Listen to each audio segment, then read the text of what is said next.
안녕하십니까. 금남일의 골드인사이트입니다. 한 주간의 귀금속에 관련된 뉴스를 종합해서 여러분들께 의미 있는 기사를 전달해 드리고 있습니다. 지난 한 달간은 금값이 온스당 3,200불과 3,300불 선에서 대체적으로 조용하게 움직이는 그런 행보를 보이고 있습니다. 아무래도 지정학적인 리스크도 이제 거의 대부분 해결이 된 것 같고, 이란 이스라엘 전쟁도 트럼프 대통령의 힘에 의한 휴전으로 어느 정도 안정세가 되는 것 같고, 그리고 트럼프 대통령의 관세 정책도 이제 하나하나 정리가 되어가는 그런 분위기입니다. 아무래도 국내 금값은 국내의 영향보다는 해외의 영향이 훨씬 더 크기 때문에 해외 기사를 분석하는 것은 우리가 금을 투자하는 입장에서 굉장히 중요한 부분이라고 생각을 해서 여러분들께 분석을 해드리고 있습니다. 특히 이번 주는 아주 흥미로운 내용들이 있으니까 영상을 끝까지 시청해 주시기 바랍니다. 바로 넘어가 보도록 하겠습니다. 한 주간의 키코에서 나온 뉴스 중에 상당히 의미 있는 기사를 추려서 여러분들께 제공해 드리고 있습니다. 이 기사가 상당히 좀 인상적입니다. 여기에서 Affluent Investors라고 하는 것들이 아예 고액 자산가들입니다. 고액 투자자들이 자기네들의 자산을 금 쪽으로 많이 배분하고 있다는 내용인데요. 전 세계 중앙은행들이 금에 대한 강한 매수세를 보이고 주목받고 있지만 이들은 시장에서 유일한 금 매수 주체가 아닙니다. HSBC의 최근 조사에 따르면 자산 약 1억 3천만 원 이상 보유한 고자산가 Affluent Investors들이 귀금속에 대한 관심을 보이고 있는 것으로 나타났습니다 라는 내용입니다. 고액 자산가들이 왜 금에 관심을 보이고 있느냐라는 그런 내용인데요. HSBC는 연례 보고서인 고자산가 투자자 스냅샷을 발표했으며, 이에 따르면 고자산가들의 대체 자산 보유 비중이 2배 이상 증가했습니다. 여기에는 금도 반드시 포함이 됩니다. 반면 현금 보유 비중은 약 40% 정도 감소했으며, 특히 홍콩, 멕시코, 영국, 미국 등에서 이러한 현상이 두드러졌습니다 라는 내용입니다. 금의 보유 비중이 11% 증가했고 작년보다 이는 또 6% 증가했다라는 내용인데요. 사모주식, 프라이빗 에퀴티, 그리고 신용시장, 그리고 투자 등급 부동산, 그리고 원자재 등 다른 대체 자산에서도 보유 비중이 크게 늘어난 것으로 조사되었습니다. 여기서 주목할 점은 고액 투자자들이 현금 보유 비중을 계속 낮추고 있으면서 금과 원자재 투자를 많이 하고 있다라는 내용입니다. 포트폴리오를 다변화하는 것은 불확실성을 견디는 가장 효과적인 방법 중에 하나입니다. 이번 조사 결과는 고액 자산가들이 더욱 분산된 포트폴리오를 구성하고 있다는 사실을 보여줍니다. 특히 대체 자산에 대한 비중 확대는 사모시장 등 새로운 접근 기회를 활용하고자 하는 움직임을 반영합니다 라는 내용입니다. 보고서에 따르면 투자자들의 금에 대한 관심은 아주 강력한 것으로 나타났습니다.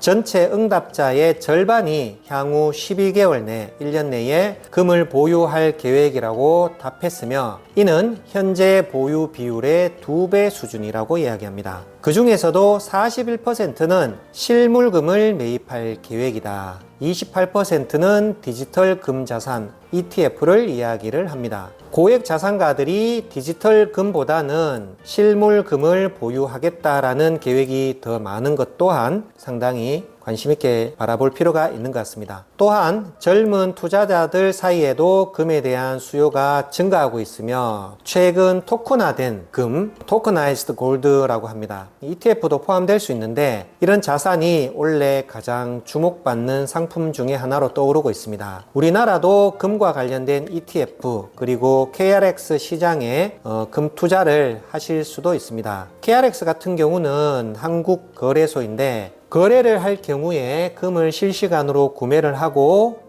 매도를 할 수 있습니다. 수수료는 아주 저렴합니다만 만약에 이것을 실물로 교환을 한다고 하면 10%의 부가가치세와 실물 교환 수수료를 납부를 해야 되는 걸 여러분들 알고 계실 겁니다. 그리고 교환할 수 있는 규격은 100g과 1kg으로 제한이 되어 있기 때문에 이 부분도 감안해서 투자를 하시면 좋을 것 같습니다. 올해 상반기 금 시장은 강한 투자 수요를 경험했습니다. 특히 금 ETF, 금 기반 상장 지수 펀드로의 자금 유입은 2020년 이후 최대 규모를 기록했으며 이는 4년 연속 순 유출 이후 처음으로 나타난 반전입니다 라고 이야기를 하고 있습니다. 여기에서 일부 애널리스트들은 미 연준이 페드가 원래 약 0.5%의 금리를 인하할 것으로 예상됨에 따라 하반기에도 금에 대한 투자 수요가 강할 것으로 전망하고 있습니다. 트럼프 대통령은 미 연준으로 지속적으로 금리 인하를 요구를 하고 있습니다.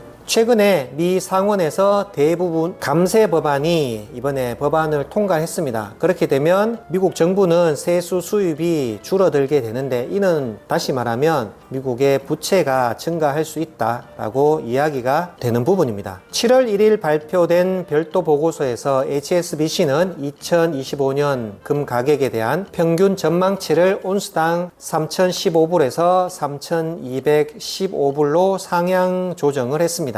이 말은 올 하반기에도 금값이 미 연준의 금리 인하 여부에 따라서 금값이 상승할 수 있다. 이런 내용들입니다. 여기서 가장 흥미로운 부분들은 고액 자산가들이 과거보다 더 금에 대한 비중을 늘려가고 있다는 겁니다. 올 상반기 금값이 굉장히 빠르게 상승을 하다가 지난 5월, 6월 달은 전체적으로 약간 보합세로 현재 금값이 유지가 되고 있습니다. 기존에 발생되었던 지정학적인 리스크, 이란과 이스라엘에 대한 전쟁도 최근에 어느 정도 휴전으로 인해서 조정을 받는 것 같고 트럼프 대통령의 관세 정책도 이제 각 나라별로 협의가 이루어지는 것 같습니다. 여러 가지 리스크가 어느 정도는 해결이 된 것 같습니다. 금값이 3,000불이 되는 것은 뉴노멀이고 왜 그게 새로운 기준이 될 수 있는지에 대한 전략적인 분석가의 기사입니다. 최근에 금값이 3,200불, 3,300불 선에서 머물고 있다 보니 어떤 사람들은 금값이 폭락할 수 있다 이런 이야기들이 나오고 있습니다. 그런데 이 애널리스트는 왜 금값 3,000불이 새로운 기준이 될 것이냐라는 그런 기사인데 상당히 흥미로운 내용이라서 한번 가지고 왔습니다. 금 가격은 온스당 3,000불 이상에서 통합 과정을 이어가고 있지만 투자자들이 이 높은 수준에서 익숙해지려는 움직임 속에서 새로운 강세 모멘텀이 만들어 나가는데 어려움을 겪고 있습니다. 하지만 한 펀드 매니저는 이 가격이 충분히 정당하다라고 이야기를 하고 있습니다. 금 가격이 정체되어 있는 것처럼 보이지만 미국의 부채가 통제불능 상태로 커지고 있기 때문에 금값이 약세로 전환될 가능성은 낮다라고 이야기했습니다. 지난주 미국의 국가 부채가 약 37조 달러를 돌파하며 새로운 이정표를 세웠습니다. 이것은 미국뿐만 아니라 유럽 역시 최근 몇 달간 지출을 급격히 늘리고 있다는 점을 강조했습니다. 1993년부터 현재까지 미국의 국채 발행 규모들을 살펴보면 미국의 국채가 약 900% 정도 증가했다는 내용입니다. 이는 동일 기간 금 가격 상승률과 거의 같습니다. 미국이 부채를 그렇게 늘리면 유럽도 따라가지 않으면 통화 왜곡과 무역 및 경제에 충격을 초래할 수밖에 없다는 내용입니다. 이는 전 세계 국가들이 비슷한 속도로 재정 적자를 늘리고 있기 때문에 당장은 통화 가치 하락이 두드러지지 않지만 금 가격에 그 영향이 충분히 반영되고 있다고 분석을 했습니다. 금은 현재 모든 주요 통화 대비 사상 최고가 근처에서 거래 중입니다. 이 기사에서 어떻게 보면 좀 핵심적인 부분도 될 수 있는데 금은 타인의 부채가 아닌 유일한 통화입니다. 온스당 3,000불 이상이라는 가격은 전 세계적인 부채 수준에 비추어 볼 때 완전히 정당화된 가치입니다. 금 가격이 3,000불 이하로 떨어질 가능성은 낮습니다. 라고 이야기를 하고 있고 최근에 중앙은행들이 금을 계속 매입을 하고 있지만 아마 그 속도는 최근 3년보다는 느려질 수 있다라고 이렇게 이야기를 하고 있습니다. 자, 그리고 민터는 장기적으로 금에 대한 강세적 시각을 유지하면서도 단기적으로는 리스크가 증가할 수 있다고 이렇게 이야기를 합니다. 현재 경제에 대한 비관론이 극단적으로 높은 수준이며 이 심리가 해소될 경우 금의 안전자산 역할이 약화될 수 있다. 이러한 단기 조정은 매수 기회로 봐야 된다라고 강조를 했습니다. 특히 미 연준의 통화 정책 방향이 금 시장의 주요 촉매가 될 수 있을 것이다 라는 점입니다. 자, 비록 연준은 올해 금리 인하에 신중한 태도를 보이고 있지만 시간 문제일 뿐 결국 금리를 내릴 수밖에 없을 것이라고 전망을 합니다. 그는 현재 2년 만기 국채 수익률이 약 3.78%로 기준금리보다 훨씬 낮다는 점에 주목을 했습니다. 아무래도 미국의 국채 수익률과 미국의 금리와는 충분한 상관관계가 있기 때문에, 그리고 패드워치에 따르면 이달의 금리 인하 가능성은 낮지만 9월 및 12월 인하는 이미 시장에 가격 반영이 되고 있다. 그 말은 9월이나 12월경의 금리 인하는 거의 확실시로 전망을 하고 있다. 자, 하반기 금값 전망에 대해서 민터는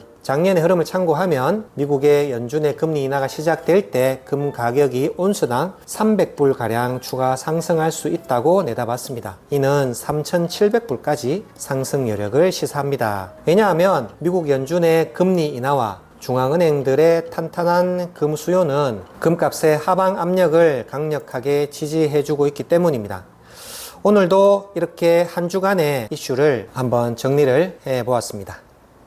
고액 자산가들, 투자자들이 현금의 보유 비중을 줄이고 금이나 채권 또는 투자의 포트폴리오를 굉장히 다양하게 가지고 가고 있다는 이 점을 우리는 주목해 볼 필요가 있는 것 같습니다. 실물금을 보유를 하실 건지 아니면 금과 관련된 금융상품에 투자하실 건지는 여러분들 투자자들의 개인들의 몫인데, 저도 해외에서 나오는 아주 흥미로운 영상들을 구독자 여러분들께 즉각적으로 분석하고 금값이 오른 이유와 내린 이유, 앞으로의 전망에 대한 것들을 우리가 인지하고 있다면 금값의 상관관계와 미국 기축통화인 달러의 힘과도 우리가 같이 연계해서 투자에 참고할 수 있다라는 생각이 듭니다. 이제 날씨가 정말 많이 무더워졌습니다. 여름 건강 유의하시고 다음 주에는 더 흥미로운 해외 기사와 더 좋은 영상으로 여러분들께 찾아뵙도록 하겠습니다. 금남일의 골드 인사이트.